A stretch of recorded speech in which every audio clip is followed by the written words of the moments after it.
জয় মা বলে জয় গুরুদেব। নমস্কার। রাষ্ট্র বিআরএসি সকলকে স্বাগত জানাই। আশা করি সকলে ভালো আছেন। আজ আবার মান্থলি রাশিফল নিয়ে আলোচনা করব এবং আজকে আলোচনা করব 2025 কেমন যেতে চলেছে জুলাই মাসটা মিথুন রাশির জাতক বা জাতিকাদের সেই নিয়ে। শুরুতেই বলবো এই আলোচনা আপনাদের জীবনে 40 থেকে 50 ভাগ ফলিত হবে। কেউ দয়া করে ভাববেন না এটা আপনাদের জীবনে 100% ফলিত হতে চলেছে। তার কারণ হচ্ছে বর্তমান গ্রহের স্থিতি অনুযায়ী যার লগ্নগোষ্ঠীর গ্রহের স্থিতির সঙ্গে যতটা বেশি ম্যাচ করবে তার সঙ্গে ততটাই বেশি ফলিত হবে। এবং এটি কারোরই লগ্নগোষ্ঠী নিয়ে আলোচনা নয়, সেটা মাথায় রেখে দেখবেন। যাদের লগ্নগোষ্ঠীতে গ্রহস্থিতি অত্যন্ত খারাপ, দশা খারাপ চলছে, তাদের ক্ষেত্রে কিছু বৈষম্য হতে পারে। এর উদ্দেশ্য হচ্ছে যা কিছু ভালো রয়েছে তা দেখে যেন আরও ভালোভাবে প্ল্যান করতে পারেন এবং যা কিছু খারাপ বা নেগেটিভ রয়েছে তা থেকে যেন সতর্ক বা সাবধান হতে পারেন। তো আর বেশি দেরি করে শুরু করবো আলোচনা। শুরুতেই বলবো যারা পরীক্ষার্থী রয়েছেন মিথুন রাশির তাদের উদ্দেশ্যে আপনাদের কিন্তু এই মাসটা 5 নম্বর হাউসের যে অধিপতি সে 12 নম্বর হাউসে রয়েছে।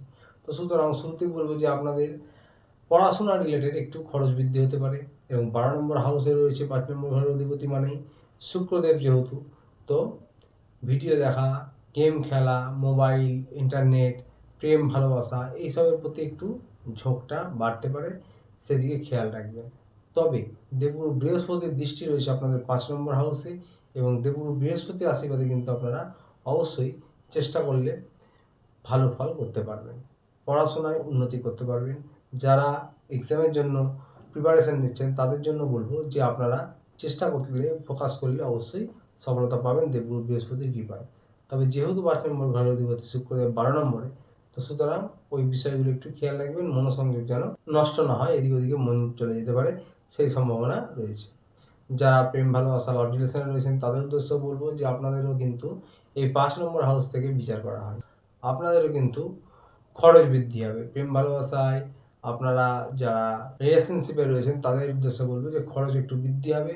শুক্রদেব 12 নম্বরে রয়েছে, আপনারা একে অপরকে গিফট দিতে পারেন বা পার্টনারের যারা আপনাদের অপোজিটে রয়েছে তাদের যে কোনো ইস্যুতে খরচ বৃদ্ধি হতে পারে একটু, এবং ঘোরাফেরা আনন্দ হতে পারে, তবে রোমান্টিকতার অভাব হতে পারে মাঝে মাঝে মাঝে একটু ভুল বোঝাবুঝি হতে পারে। তাছাড়া দেবগুরু বৃহস্পতির দৃষ্টি রয়েছে 5 নম্বর হাউসে, আপনাদের কিন্তু মিশ্র ফলাফল থাকবে। বোঝাপড়া উন্নত করুন, একে অপরকে সাহায্য করুন, 60% এই মাসটা ভালোই কাটবে।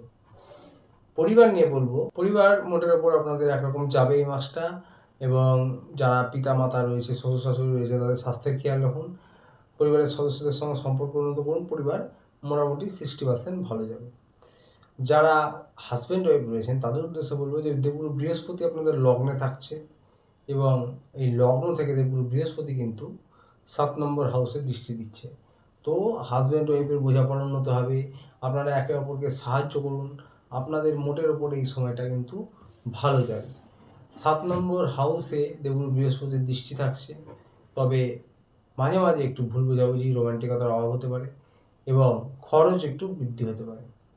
তবে সূর্য বৃহস্পতির সঙ্গে থাকছে, একটু আধটু ইগোর সমস্যা মাঝ মাস পর্যন্ত থাকতে পারে। তবে দেবগুরু বৃহস্পতির আশীর্বাদে টুকটাক ইগোর সমস্যা বা একে অপরকে ডোমিনেট করার সম্ভাবনা হলেও সেগুলোকে পেছনে ফেলে আপনারা সহজেই সব কিছু ভুলে আবার এগিয়ে যাবেন এবং সেই প্রভাবও কিন্তু মাঝ মাস পর্যন্ত থাকবে, তার বেশি নয়। তো সুতরাং বলা যেতে পারে হাজব্যান্ড ওয়াইফের জন্য কিন্তু এই মাসটা 60% ভালো। এবার বলবো যারা ব্যবসায়ী রয়েছেন, সরকারি বেসরকারি চাকরি করছেন তাদের উদ্দেশ্যে ব্যবসায়ীদের জন্য বলবো যে এই মাসটা আপনাদের বিশেষ করে প্রথম সপ্তাহ বা মাঝ মাস পর্যন্ত ব্যবসার জন্য সময়টা মোটের উপর ভালো। যারা সরকারি বেসরকারি চাকরি করছেন, বিশেষ করে সরকারি চাকরি করছেন যারা যারা রাজনৈতিক ফিল্ডে রয়েছেন তাদেরও 15 তারিখ পর্যন্ত সময়টা বিশেষভাবে ভালো, তারপরেও ভালো, 15 তারিখ পর্যন্ত বিশেষভাবে ভালো। এবং ব্যবসার জন্য আপনাদের কিন্তু দ্বিতীয় সপ্তাহ প্রথম সপ্তাহ এই সময়টা মোটের উপর ভালো।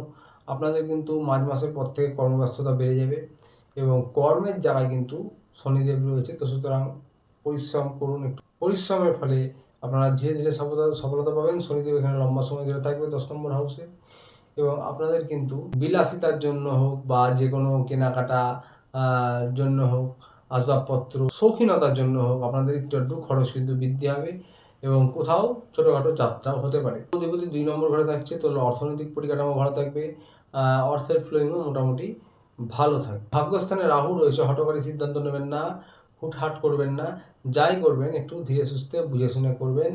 চঞ্চলতা, অস্থিরতা, হুটহাট সিদ্ধান্ত নিলে কোনো টুকটাক সমস্যা হতে পারে। আর রাহু অত্যন্ত চঞ্চল, অস্থির এবং ভাগ্যস্থানে রয়েছে, এই বিষয়টি খেয়াল রাখবেন।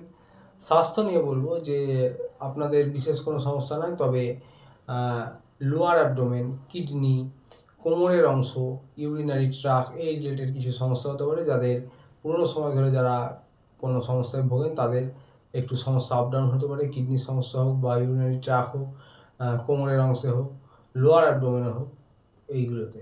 প্রতিকার নিয়ে বলবো যারা মিথুন রাশির জাতক জাতিকা রয়েছেন, আপনাদের রাশিটি একটি বায়ু রাশি। আপনারা পবনপুত্র হনুমানজির আরাধনা করতে পারেন। প্রত্যেক মাসে একদিন বা সপ্তাহে একদিন পারলে মন্দিরে যান, বজরংবলী মন্দিরে গিয়ে পুজো দেন। বাড়িতে রোজ হনুমান চালিসা পাঠ করতে পারেন। বাড়ির ছাদে বা উঠোনে পাখিদের প্রত্যহ কিছু খাবার দেন, অত্যন্ত ভালো প্রতিকার হয়।